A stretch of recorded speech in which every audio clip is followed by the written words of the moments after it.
अस्सलामुअलैकुम वरहमतुल्लाहि वबरकातुहू। मुअज़्ज़िज़ असातिज़ा इकराम, कैसे हो आप लोग। उम्मीद और दुआ अल्लाह रब्बुल इज़्ज़त से यही है कि आप लोग सब बखैरियत होंगे।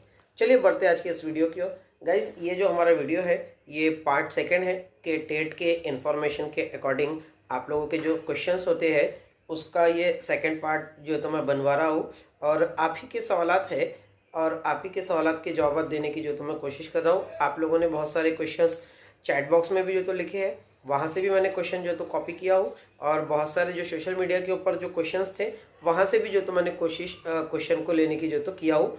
तो आइए सबसे पहले हम लोग जान लेते हैं कि आज हम लोग कौन से नुकात के ऊपर, कौन से क्वेश्चंस के ऊपर जो है तो हम लोग डिस्कस करने वाले हैं।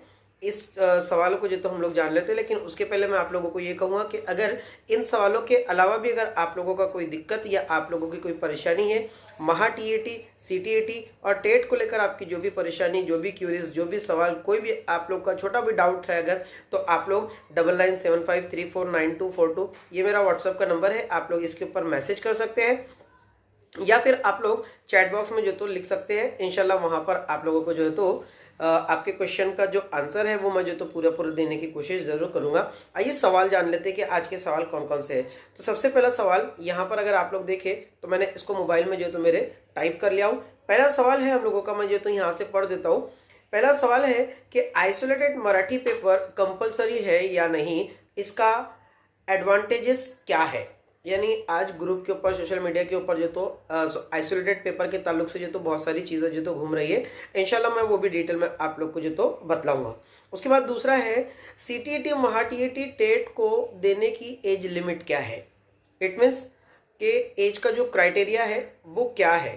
ठीक। उसके बाद तीसरा क्वेश्चन है हम लोगों का कि पहले पहले टेट का एग्जाम होगा या महा टीईटी का एग्जाम होगा। तो इसका सवाल तो मैंने इसके पहले की वीडियो में भी दे चुका हूं, लेकिन आज फिर वापस से इसका आंसर जो तो मैं दूंगा। ठीक। उसके बाद टेट में पासिंग का क्राइटेरिया क्या होता है। अगला सवाल है सवाल नंबर 5। ज्यादा सवाल नहीं लेंगे, आज सिर्फ 6 ही सवाल को डिस्कस करेंगे, इंशाल्लाह आसानी से समझाने की कोशिश करूंगा।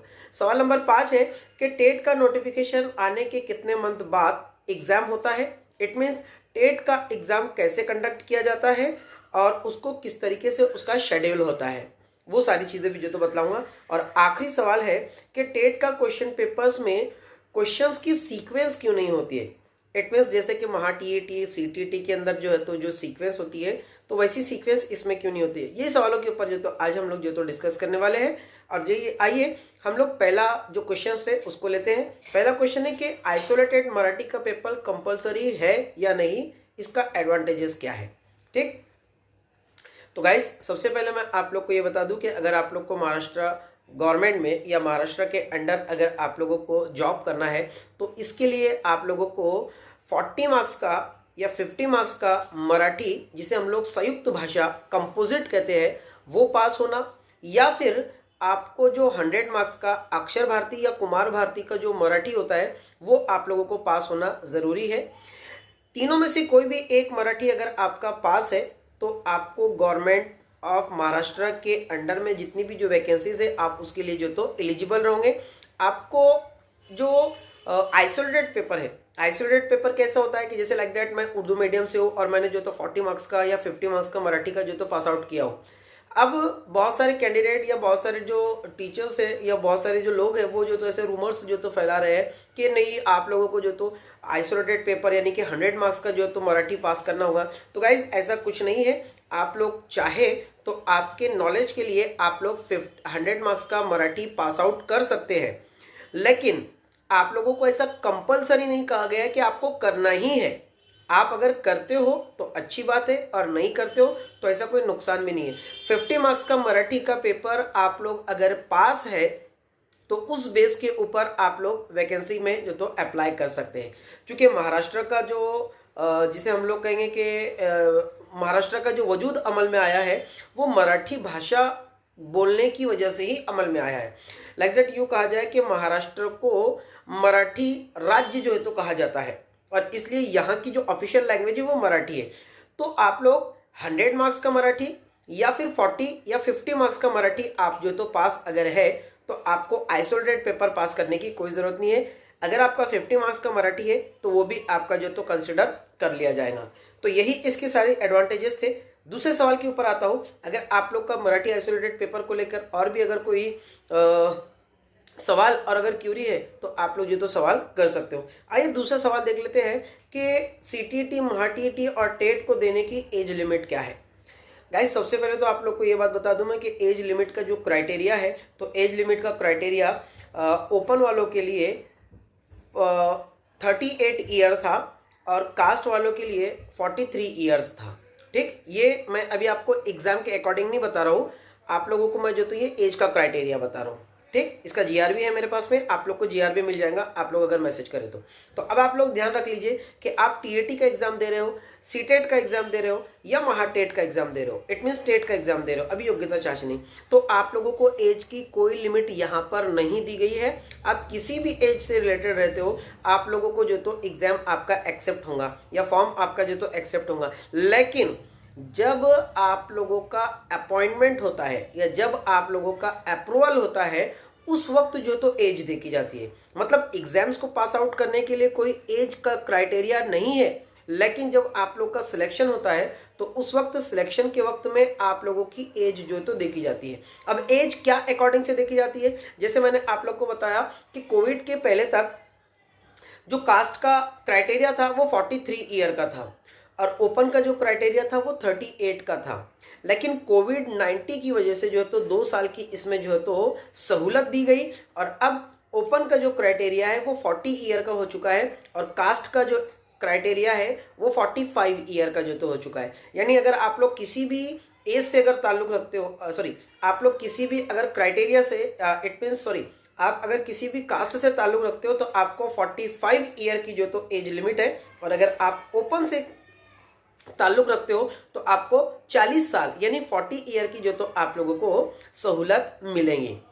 यहाँ पर दूसरा एक सवाल और आता है, बच्चे या बहुत सारे कैंडिडेट जो तो ये सवाल भी जो तो पूछ रहे हैं कि सर ईडब्ल्यूएस वालों के लिए जो तो एज का क्राइटेरिया क्या है।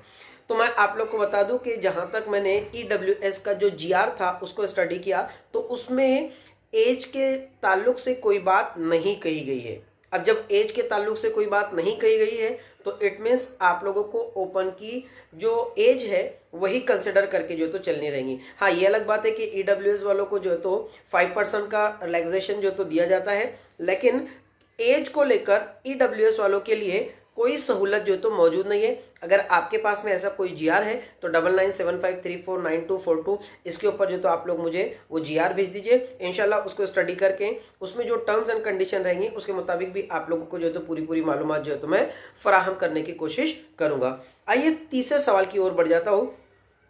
तीसरा सवाल है कि पहले टीएटी का एग्जाम होगा या टेट का एग्जाम होगा। तो गाइस मैंने इसका जवाब पहले भी दिया था, आज एक बार फिर दे रहा हूं कि महाराष्ट्र शासन में अभी या महाराष्ट्र में अभी जो तो टेट का प्रोसेस जो तो अंडर चल रहा है, जो तो अभी जो तो वो अंडर प्रोसेस है। उसके साथ साथ आगे जो है तो आप लोगों को विधानसभा के इलेक्शन भी जो तो होने हैं। तो अब आगे गवर्नमेंट ऑफ महाराष्ट्र टीएटी का एग्जाम लेती है या सीटेट महा टीएटी का एग्जाम लेती है या फिर टेट का एग्जाम लेती है, ये गवर्नमेंट पर डिपेंड करता है। जैसी गवर्नमेंट को जरूरत होगी, जैसे हमारी हुकूमत को जरूरत होगी, उसके मुताबिक वो एग्जाम्स जो तो वो लेंगे। अब बहुत सारे यूट्यूबर्स जो तो इसके ऊपर दावे के साथ जो तो वीडियोस बना रहे हैं और ये बात कह रहे हैं कि सीटेट के बाद में या नॉर्मली अभी पहले टीएटी का एग्जाम नहीं होगा, पहले टेट का एग्जाम होगा या पहले टीएटी का एग्जाम होगा और अक्टूबर नवंबर दिसंबर के अंदर जो तो एग्जाम होना ही है, 100% होना है। देखिए एग्जाम हो इसके लिए हम लोग भी दुआ कर रहे हैं, लेकिन फैक्ट को आप लोग सामने रखिए। जहां तक फैक्ट को देखते हुए मैं मेरी गेसिंग अगर आप लोग को कहूँ, मेरी थिंकिंग अगर आप लोग को कहूँ तो मुझे फिलहाल ना टीएटी का एग्जाम और ना ही टेट का एग्जाम साल 2024 में कहीं पर भी नजर नहीं आ रहा है। सीटेट अपने महा टीएटी का और टेट का एग्जाम अगर होता भी है तो साल 2025 में हम लोगों को जनवरी से लेकर तो मई तक जो तो हम लोग को देखने को मिल सकता है। और वो भी हम लोग एग्जैक्टली ये नहीं कह सकते कि पहले महा टीईटी का एग्जाम होगा या फिर टेट का एग्जाम होगा। तो इसके ऊपर अभी ऐसी कोई पुष्टि है नहीं कि पहले कौन सा एग्जाम होगा। लेकिन अगर आप लोगों को कोई कह भी रहा है कि ये एग्जाम होगा तो उनसे कहिए कि ऐसा कहाँ लिखा हुआ है, आप रिटर्न में बताइए। बगैर किसी के रिटर्न में आप भरोसा ना करें। हाँ, हमारी उच्च न्यायालय का या हमारी जो कोर्ट है उसका जो है तो जजमेंट ज़रूर है, लेकिन फिर भी अभी आप लोग को मैंने लास्ट ईयर या लास्ट वीडियो में जो तो मैंने यही बताया था कि टेट का जो जीआर था उसमें ये बात कही गई थी कि हर साल टेट का एग्जाम जो तो लिया जाए। जब साल 2013 में जो तो टेट का एग्जाम हुआ था, सॉरी, जब साल 2013 में टेट का नोटिफिकेशन जो जीआर था जब आया था, तो उसमें ये बात कही गई थी कि हर साल जो तो टेट का एग्जाम हो। लेकिन क्या हुआ, डायरेक्टली हम लोग को 2017 में देखने को मिला और 2017 के बाद हम लोग को 2023 में देखने को मिला। तो ये सारी चीजें हर साल नहीं हुआ। लेकिन अब बहुत सारे टीचर्स ने एक मंशा ये भी बना ली कि टेट का एग्जाम हर 5 साल के बाद में होता। तो ऐसा भी नहीं है कि हर 5 साल के बाद में होता और ऐसा भी नहीं है कि हर साल में होता। इसकी एक सिंपल सी थ्योरी ये जो तो समझ में आई है कि जैसे हमारी गवर्नमेंट को उसकी जरूरत होती है उसके मुताबिक वो जो तो टेट का एग्जाम जो तो लिया जाता है। यही बात मुझे जो तो समझ में आई है। आप लोग और भी किसी एक्सपर्ट से जो तो ये सारी चीजें जो तो पूछ सकते हो, जो चीज मैंने आप लोग को जो तो समझाया हो। अगला क्वेश्चन है आप लोगों का कि टेट में पासिंग क्राइटेरिया जो तो क्या होता है। तो गाइस आप लोग को मैं बता दूं कि टेट में पास और फेल नहीं होता है। पास और फेल CTET और महा TET में होता है। इसमें ये क्वालिफाइंग टेस्ट होते हैं। और जो टेट का एग्जाम होता है, TET exams means teacher aptitude and intelligent test. तो ये टेट के एग्जाम्स में पास और फेल नहीं, बल्कि आप 200 मार्क्स में से जितने मार्क्स लोगे आपका मेरिट रैंक उतना ऊपर जो है तो रहेगा। इट मीन्स आपने 200 में से अगर 1 मार्क्स भी अगर हासिल किए तो आपका मेरिट रैंक वो 1 नंबर के मुताबिक रहेगा। आपने 200 में से अगर 199 मार्क्स लिए तो आपका मेरिट रैंक उस नंबर के मुताबिक जो तो रहेगा। तो टेट के एग्जाम में पास और फेल नहीं होता है। नेक्स्ट क्वेश्चन की तरफ बढ़ता हूं। अगला क्वेश्चन है टेट के नोटिफिकेशन आने के कितने मंथ के बाद में जो तो एग्जाम जो तो होता है, फुल शेड्यूल क्या है। अब देख लीजिए, हम लोगों ने साल 2017 का भी देखा है टेट और साल 2022 और 23 का भी जो तो हम लोगों ने देखा है। दोनों चीजों में एक कॉमन फैक्ट ये समझ में आया है कि एग्जाम्स के लिए जो तो ज्यादा ड्यूरेशन नहीं दिया जाता है। लेकिन चूंकि टेट का जो एग्जाम होता है वो एवरी स्टूडेंट का जो तो सेपरेटेड डेट को होता है मतलब बैच वाइज जो तो होता है। जैसे MSc का जो तो एग्जाम होता था बैच वाइज, तो वैसा बैच वाइज होता है। तो अब किसका एग्जाम कब होगा ये एग्जैक्टली नहीं कहा जा सकता। मे बी पॉसिबल कि शायद वो डिपेंड करता हो कि आपके फॉर्म सबमिशन पर। लेकिन एग्जाम्स के लिए टेट वाले ज्यादा से ज्यादा 1 मंथ का जो है तो वो चांस देते हैं। जैसे नॉर्मली अगर 1 नवंबर को जो तो अगर सीट अपने टेट का जो तो नोटिफिकेशन आता है तो जाहिर सी बात है कि 29-30 नवंबर को या 1 दिसंबर से वो एग्जाम्स जो तो शुरू हो जाएंगे। और एज पर शेड्यूल आपका एग्जाम्स कब होना है उसके मुताबिक जो तो आपका जो तो शेड्यूल को वो जो तो तय करते हैं कि आपने फॉर्म कब सबमिट किया था। वो ड्यूरेशन उनका जो कैलकुलेशन होता है उसके मुताबिक। तो ओवरऑल थ्योरी हम लोग ये कह सकते हैं कि हमारा एग्जाम्स टेट का नोटिफिकेशन आने के 45 डेज के अकॉर्डिंग या उसके समथिंग लाइक दैट कुछ वहां पर जो तो आप लोगों का हो सकता है। गाइस सबसे आखिरी क्वेश्चन कि टेट के एग्जाम्स में सीक्वेंस क्यों नहीं होती है। अब टेट के एग्जाम में सीक्वेंस क्यों नहीं होती है, जैसे कि महा TET और CTT में जो है तो पहले साइकोलॉजी, फिर उसके बाद में जो है तो मैथ्स, फिर उसके बाद में EVS, उसके बाद में फिर लैंग्वेज फर्स्ट लैंग्वेज सेकंड, ये ऐसे होते हैं। तो पहले 30 क्वेश्चन साइकोलॉजी के होते हैं, फिर मैथ्स के होते हैं, फिर EVS के होते हैं, फिर लैंग्वेज फर्स्ट और फिर लैंग्वेज सेकंड। तो सबकी एक सीक्वेंस होती है। ऐसे टेट के एग्जाम में जो तो क्यों सीक्वेंस नहीं होती है। तो गाइस आप लोगों को बता दूं कि टेट का एग्जाम्स का नाम ही है अभियोग्यता चाचनी। इट मीन्स अभियोग्यता चाचनी का मतलब होता है teacher aptitude and intelligent test. Intelligence का मतलब क्या हुआ, इंटेलिजेंस का मतलब हुआ है कि सोच विचार करके, और सोच विचार करने के बाद में वो क्वेश्चंस को जो है वो आपको क्या करेगा, वो क्वेश्चन को आपको उलझा कर पूछेगा और ये आपको समझना है कि क्वेश्चंस क्या है और क्वेश्चन का आंसर क्या है। तो इस वजह से टेट के पेपर में क्वेश्चंस में सीक्वेंस नहीं रहती है। इट मीन्स एक क्वेश्चन आपको अगर मराठी ग्रामर का पूछा जा रहा है तो दूसरा आप लोग को साइंस मैथ्स के ऊपर, सोशल साइंस के ऊपर पूछा जा सकता है। एक क्वेश्चन अगर आपको इंग्लिश पे पूछ रहा है तो अगला क्वेश्चन आपको साइंस के ऊपर या मैथ्स के ऊपर होगा या जीके के ऊपर होगा। तो इस तरीके से कुछ भी जो तो आप लोगों का पूछा जा सकता है। गाइज मैं समझता हूँ कि आप लोगों को मैंने पूरी नॉलेज आप लोग को इस वीडियो में जो तो दे दिया हूँ। वीडियो को लाइक जरूर करें, चैनल को सब्सक्राइब कर लीजिए और इसकी लिंक जो है तो आगे दूसरे कैंडिडेट तक जो तो जरूर पहुंचाइए। इंशाल्लाह आपके सवालों का जवाब लेकर ऐसे ही हाजिर होता रहूँगा। दुआ का तालिब, आपका दोस्त, आपका खादिम शाकिर शेख सर। मिलते हैं अगले वीडियो में, तब तक के लिए अल्लाह हाफिज़।